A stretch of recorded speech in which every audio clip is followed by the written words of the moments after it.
Hello Libra, Sun, Moon, Rising and Venus Signs. Kamusta kayo? Sana po nasa mabuti kayong kalagayan. Welcome back po sa Star Tarot. At kung bago kayo dito, welcome din po kayo. Please subscribe, like, share my videos, and leave me a comment kung nakaresonate po kayo. Thank you. And I would like to say hi muna and shout out po sa ating beloved channel member na si Atnel0929. Thank you po for your support sa aking channel. So first card, first message, holy moly, napakaganda. Pauna mensahe ninyo, Libra, is Wheel of Fortune. Ayan, so swerte, no? This is swerte na babaling na sa inyo at this time.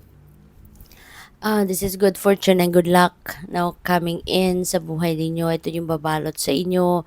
And this is like the turning point in your life, no? Now from hitting rock bottom, siguro sa buhay ninyo, eto na, paakyat na kayo, papunta na kayo sa pag-alagwa sa buhay, papunta na kayo sa pagbabago for the better, no? Sa inyong pamumuhay. So this is really, really beautiful energy. This is also about good fortune na hindi lang sa isang parte ng buhay ninyo, kundi this is good fortune and good luck sa various areas of life, no? Lalo-lalo na pagdating sa pera, pagdating sa pamilya, relationship, paghahanap ng trabaho, yung mga ganyan, mababalot kayo ng swerte. So, what else? We have Knight of Pentacles. Napakaganda rin kasi this is the time that you are going to show off your practicality, diba? Your confidence, your consistency, your efficiency, yung ganon. At saka, ano kayo ngayon mas magiging determinado, no? And more responsible sa buhay. Marami na kasi kayong natutunan, no? In the past. Kaya, talagang nag-evolve na kayo into the best version of yourself. And now, may mga situation wherein yun ang maglalabas, no? Or yun ang labas ng inyong yung ng inyong mga natutunan sa buhay, no? We also have 10 of cups. Wow, napakaganda. So, meron na tayong dalawang 10, yung Wheel of Fortune, tsaka ito. So, that is synchronicity, Libra, that is synchronicity.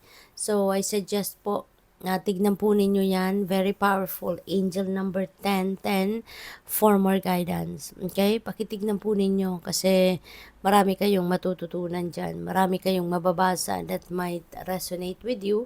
At ayan ay makakatulong sa inyo, no? Na manavigate ninyo ng mas maayos, mas maganda ang buhay. So, what else? Tingnan natin kung ano pa ang mga mensahe para kay Libra for today.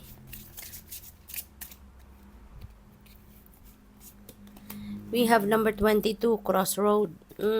May indecision, May indecision. Meron kayong hindi mapagdesisyonan sa ngayon and maybe you are just confused.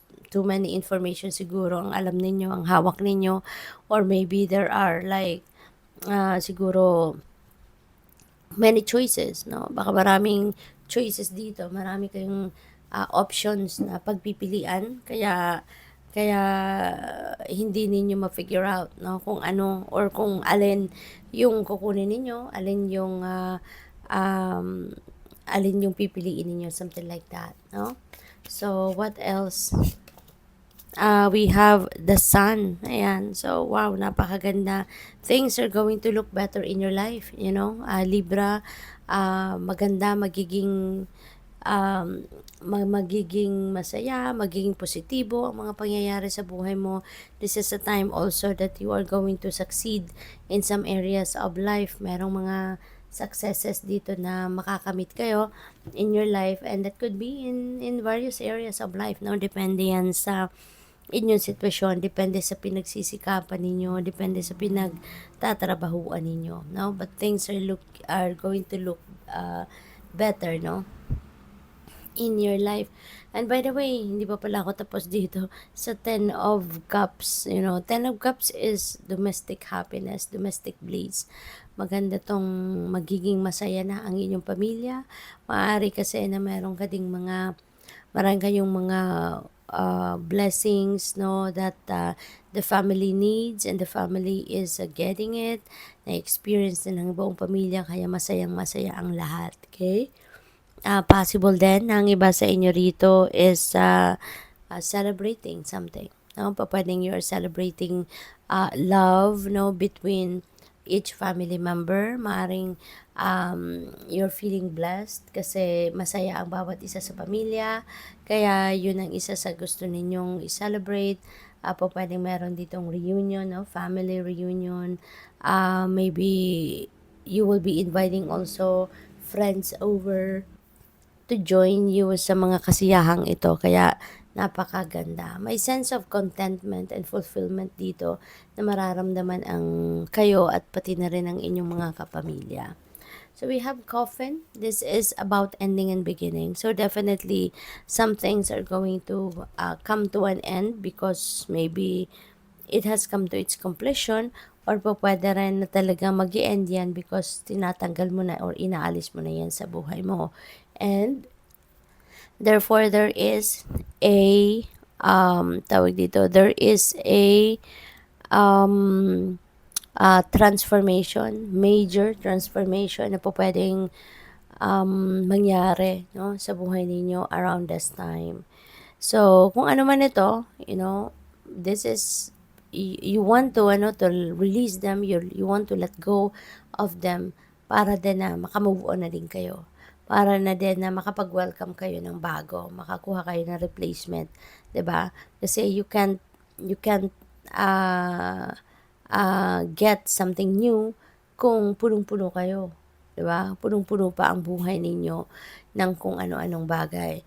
And in this case, no, tatanggalin mo na to because this is not serving your best interest anymore, no? So might as well let them go, release them, make room in your life, and yun, you will be able to welcome something new, new energies, new experiences, new life, no? Good luck. Thank you for watching. Love and light. Namaste.